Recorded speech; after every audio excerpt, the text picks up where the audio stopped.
కార్యక్రమం అంతా కూడా సభాధ్యక్షుల వారి కనుసన్నలలో ఎంతో దిగ్విజయంగా నడుస్తూ ఉన్నది.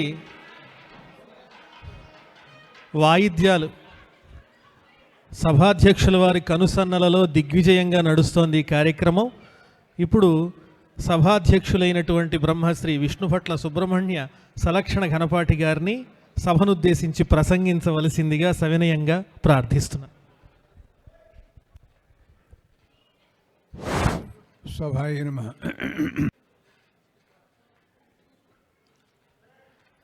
శృతిస్మృతిపురాణానాం ఆలయం కరుణాలయం నమామి భగవత్పాద శంకరం లోకశంకరం.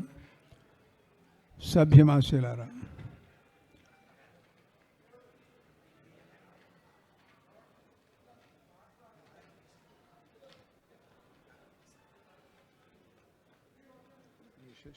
కదా సరే. ప్రకృతంలో ప్రొఫెసర్ మార్తి వెంకటరామ శర్మ గారి శిష్యులందరూ కలిసి గురువుగారికి గౌరవ పురస్కారం, పూజా మహోత్సవం ప్రస్తుతం వారందరూ కూడాను ఏర్పాటు చేసుకున్నారు. శ్రీ వెంకటరామ శర్మ గారి విద్యా వైభవాన్ని గురించి వారికి ఉండేటటువంటి విశేషణాల వల్లే మనకు స్పష్టంగా తెలుస్తోంది. పురోహిత సార్వభౌమ, అధ్యాపక శిరోమణి, స్మార్త రత్న, ఆగమద్యుమణి, స్మార్త విద్యానిధి. అలాగా వారు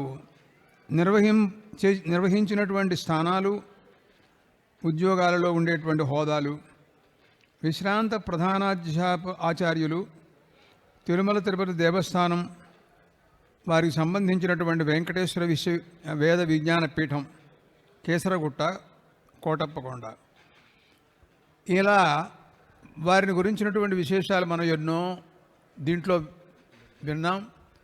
ఇంకా అనేకం ఉన్నాయి. సంగ్రహంగా చెప్పినటువంటి మాటలు ఇవి. ఇంతవరకు కూడా చాలామంది వక్తలు వారిని గురించి విశేషాలన్నింటినీ కూడాను వారు తెలియజేశారు. మళ్ళీ అదే కనుక మళ్ళీ ప్రారంభించినట్టయితే పిష్టపేషణంలాగా ఉంటుందని, అవన్నీ అపూర్వంగా ఉండాలని వాళ్ళ వాక్యాలన్నింటినీ కూడానని నేను దాన్ని తాకట్లేదు. ఇంకా కొత్త విశేషం ఏదైనా ఉంటుందా ఏమిటి అని ఆలోచించాను.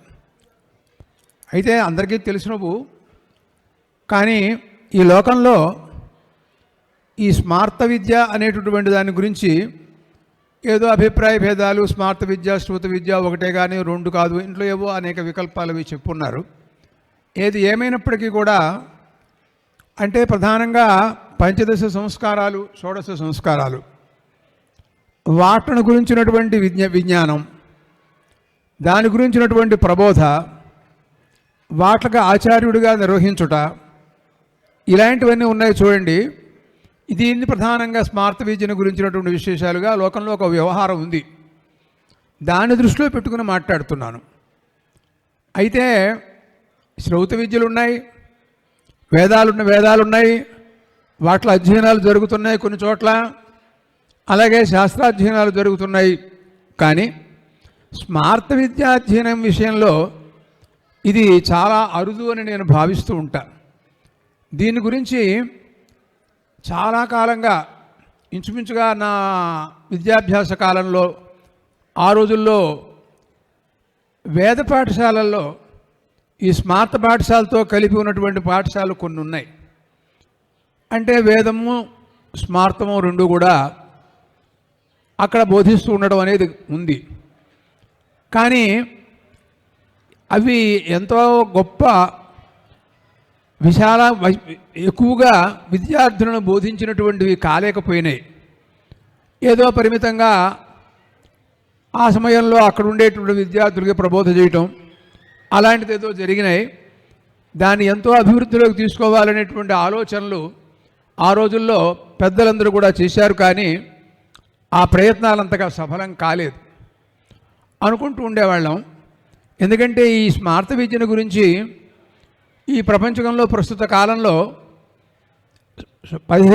పంచదశ సంస్కారాలు చాలా ముఖ్యమైనటువంటివే. ఆసక్తి కలిగినటువంటి వాళ్ళు చాలామంది ఉన్నారు. ఈ సంస్కారాల పట్ల ఆసక్తి ఉండి చేయించుకోవాలి అనేటటువంటి అభిప్రాయాలు కలవాళ్ళు ఎంతోమంది ఉన్నారు. కానీ వారందరికీ కూడా చేయించడానికి తగినటువంటి ఆచార్యులు లేరు, తక్కువగానే ఉన్నారు. ఒకానొక ఇప్పుడు చూడండి, మామూలుగా మనం అనుకుంటూ ఉంటాం, వివాహాలు ఉపనయనాలు ఈ ముహూర్త కాలాలలో అసలు మన ఇంట్లో పెట్టుకున్నటువంటి కార్యక్రమాలకు చేయించేవాళ్ళు కూడా దొరక్క కొన్ని చోట్ల ఇబ్బంది పడుతూ ఉంటారనే మాట వింటూ ఉంటాం.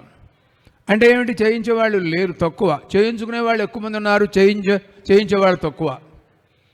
అటువంటి కొరత లేకుండా మన వెంకటరామ శర్మ గారు చాలామంది విద్యార్థుల్ని తదేక దీక్షగా, ఎందుకంటే ఆ మాట అనాల్సి వస్తుంది, ఈ స్మార్త విద్యలోకి వచ్చిన తర్వాత వారి దగ్గర కూడా కొంతమంది అలాంటి వాళ్ళు ఉంటారు. బయట పాఠశాలలో కూడా మేము చూస్తూనే ఉంటాం. వీళ్ళు చదువుకోవడం కోసం వస్తారు. సహజంగా నవగ్రహ మంత్రాలు, విఘ్నేశ్వర పూజ, పుణ్యావచనం, ఇంకా అలాంటివి కొద్దిగా చతుష్పాత్రం, షట్పాత్రం, ఇలాంటి ప్రయోగాలు, వాటి గురించినటువంటి విజ్ఞానం ఏమాత్రం కొద్దో గొప్ప అది చదువుతున్నారు, వెళ్ళిపోతారు వాళ్ళు. ఎందుకంటే దాంతోనే వాడు సంపాదించుకోవడం కుదురుతుంది. అంచేత ఎక్కువగా మరి చేయించుకునే వారితో వీళ్ళకి అనుబంధం ఎక్కువగా ఉంటుంది, ధన సంబంధం కూడా ఎక్కువగా ఉంటుంది. దానివలన ఈ విద్య చివరిదాకా పూర్తిగా కొనసాగించి చదువుకునే వాళ్ళు చాలా తక్కువగా కనపడుతూ ఉంటారు అక్కడ అన్ని చోట్ల. కానీ అటువంటి వాట్లను అన్నిటినీ కూడాను పరిచయించి ఆ విద్యను బోధించాలనేటటువంటి సంకల్పంతో, లేకపోతే ఆయన కూడా చాలా చదువుకున్నారు కాబట్టి చాలా చోట్ల చాలా మరి ఉపనయన వివాహాది సంస్కారాలను చేయించుకుంటూ ధనాన్ని ఆర్జించి ఏదో ఆ లైన్లో ఉండేవారేమో. కానీ ఆయన అట్లా పెట్టుకోలే. దీన్ని విద్య శిష్యముఖం చేయాలి, లోకంలో ప్రచారం చేయాలి, లోకంలో వ్యాప్తింపు చేయాలి అనేటటువంటి సత్సంకల్పంతో ఒకే చోట కూర్చుని తనకు ఉండేటటువంటి అవకాశాలు కూడా తగ్గించుకుని కేవలం ఈ విద్యందే ఆసక్తితో విద్యని ప్రపంచకాలంలో ప్రచారం చేయాలనేటువంటి అభిప్రాయంతో వారు చేసినటువంటి తపస్సు అని నేను అనుకుంటాను. అది ఈ రోజున సఫలమైంది. ఇది ఒక విషయం. రెండోది, అనేక మంది విద్యార్థులు ఉంటారు, చదువుకుంటారు, వేదాలు చదువుకునే వాళ్ళ దగ్గర శిష్యులు ఉంటారు, అలాగే శాస్త్రాలు చదువుకునే వారి దగ్గర ఉన్నారు శిష్యులు. కానీ ఆ తర్వాత ఇందాక ఎవరో చెప్పారు, అధీత విద్యుడు అయిపోయిన తర్వాత ఆచార్యుడిని శిష్యులు వదిలిపెట్టేస్తారు అని ఒక మాట ఉందిలేండి, ఒక శ్లోకం. కానీ అలా కాకుండా ఇక్కడ ఉండేటువంటి విద్యార్థులందరూ కూడా ఆయన దగ్గర చదువుకున్నటువంటి వాళ్ళందరూ కూడాను ఈ రోజు వరకు, ఇప్పుడు చెప్పిన దాంట్లో చూస్తే శిష్యులు ప్రశిష్యులు కూడా ఉన్నారని దీంట్లో తెలుస్తోంది. ఈ రోజు వరకు వారిని గుర్తుంచుకుని, మా గురువుగారు వారి వల్ల మనం చదువుకున్నాం, మనం ఈ రోజున ప్రపంచకన్నా నలుగురిలో ఒకరిగా ఉంటున్నాం అనేటువంటి భావం మనసులో పెట్టుకుని ఈ గురువుని విస్మరించకుండా ఎంతో గౌరవించాలనే సత్సంకల్పంతో ఉండేటటువంటి సంప్రదాయం ఉంది చూసారా. ఇది ఎక్కడా చూడటం తక్కువే. ఒకవేళ ఏదైనా ఉన్నా ఏదో కొద్దో గొప్ప ఏదో పిలిచి ఒక రోజున ఆయనకి ఏదో తాంబూలం ఇచ్చి ఏదో మా ఇంట్లో వాళ్ళని అల్లా తేలిగ్గా జరగచ్చు కూడాను. కానీ ఇంత విశాలమైనటువంటి ప్రపంచంతో ఇంత వ్యవహారం చేస్తూ ఇంతమందిని సేకరించి ఇంతమంది మధ్యలో అనేక మందిని ఆదర్శప్రాయంగా ఉండే విధానంగా ఆ శిష్యులందరూ కూడాను ఇలాంటి భక్తిని వారి యందు నిరూపిస్తున్నారు అంటే ఇది మరొక విషయం చాలా ఆశ్చర్యకరమైంది.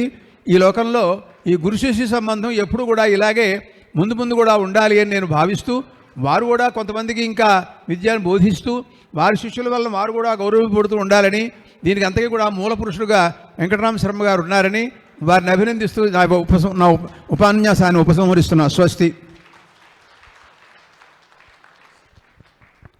గురువు గారికి ధన్యవాదాలు. ఇప్పుడు బ్రహ్మశ్రీ మార్తి లక్ష్మీ నరసింహశాస్త్రి గారు ఈ సభను ఉద్దేశించి సంభాషిస్తారు.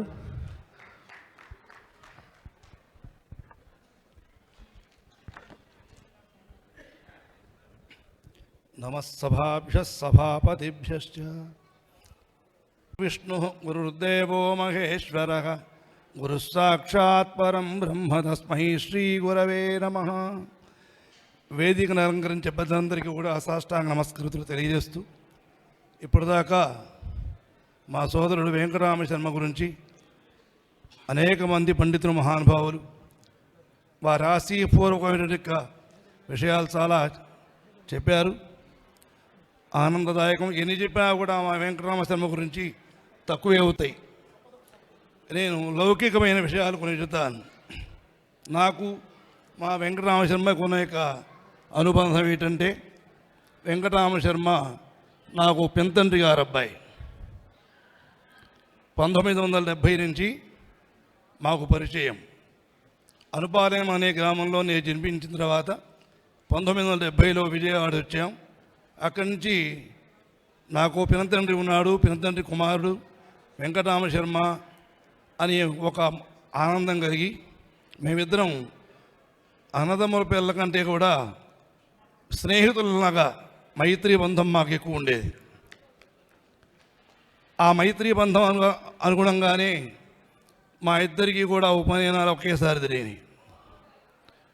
మా మైత్రీ బంధం ఎట్లా ఉండేదంటే, ఏదైనా తేడా వస్తే ఇద్దరం అనుకోవటం అంటే పరస్పరం కూడా అభిప్రాయ భేదాలు విద్యలో కానీ ఏదైనా స్మార్త ప్రక్రియల్లో కానీ ఏదైనా ఉంటే ఇది కాదు అలా కాదు ఇలా అని మేము ఒకళ్ళం మా దేవాలయం మీద ఉండి చర్చ చేసుకునేవాళ్ళం.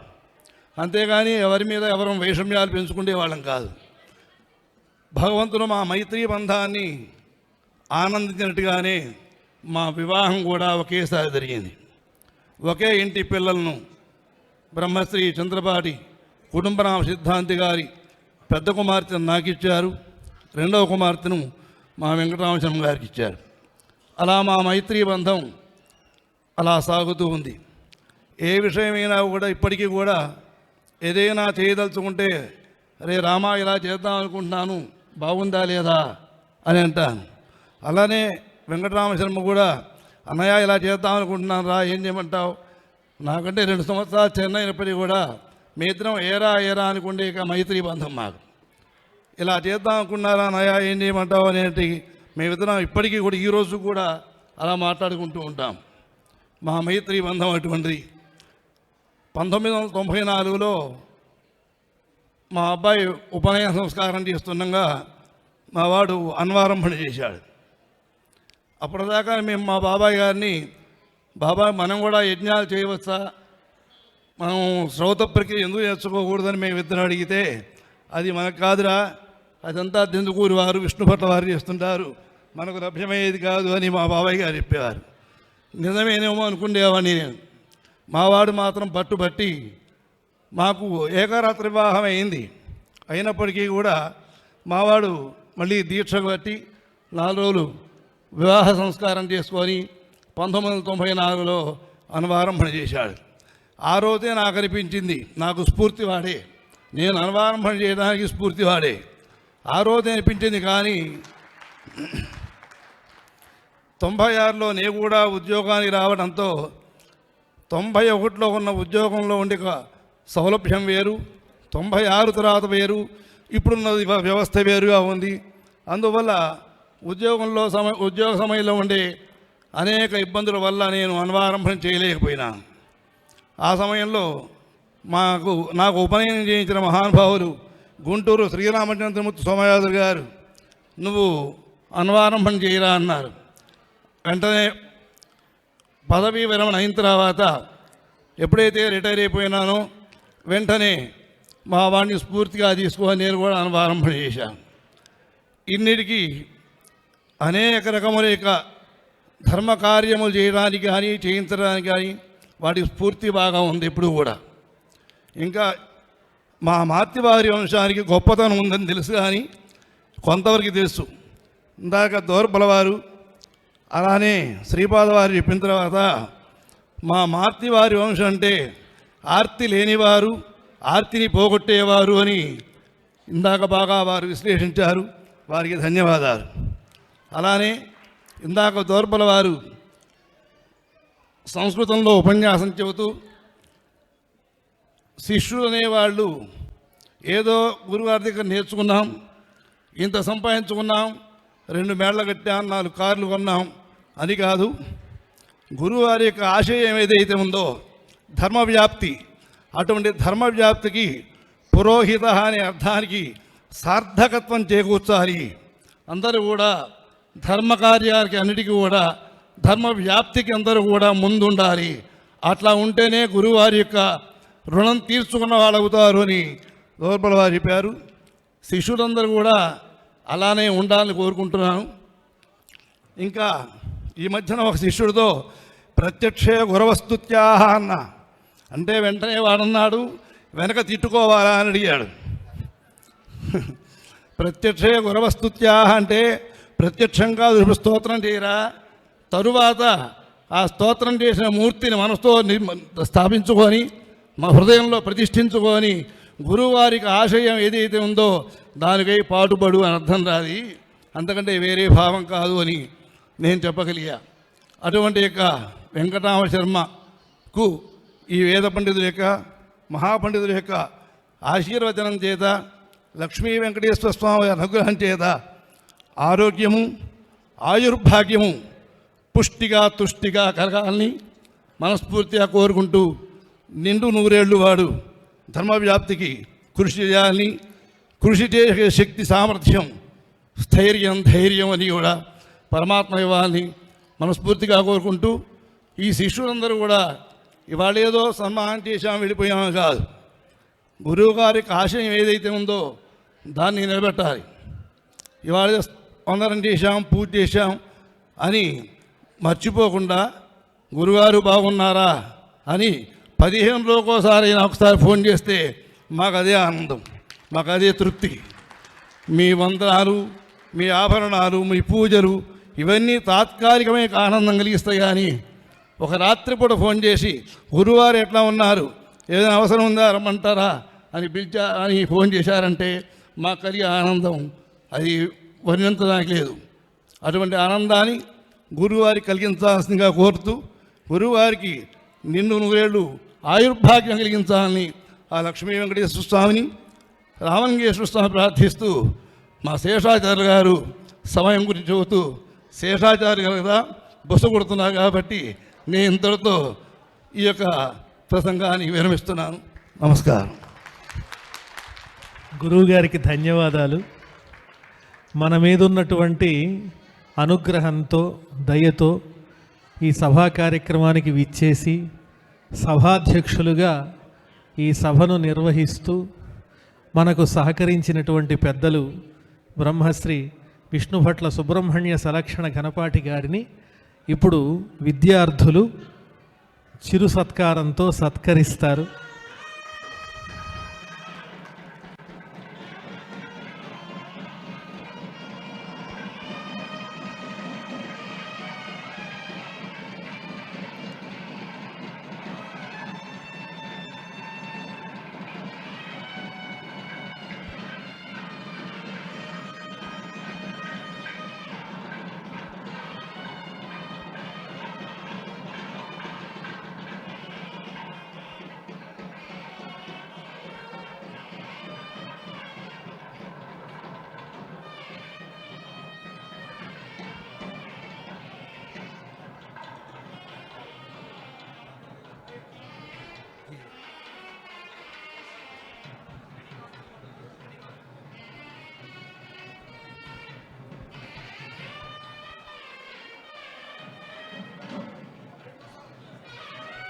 సభాధ్యక్షుల వారికి ప్రత్యేక ధన్యవాదాలు తెలుపుకుంటూ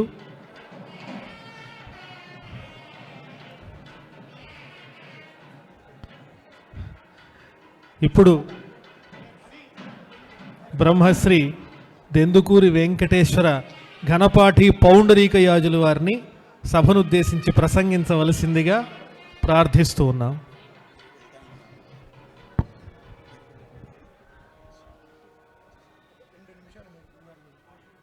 సమయాతీతమైంది కదా అంటే ఏం చెప్పచ్చు, మళ్ళీ కాలం అయిపోతే అందరూ అక్కడికే వచ్చి చెప్తాను.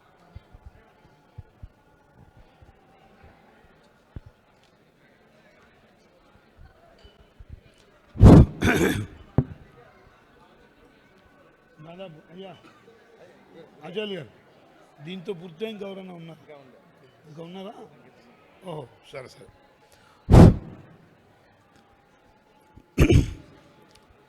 గురుర్బ్రహ్మ గురుర్విష్ణు గురుర్దేవో మహేశ్వర గురుసాక్షాత్ పరం బ్రహ్మ తస్మై శ్రీ గురవే నమః.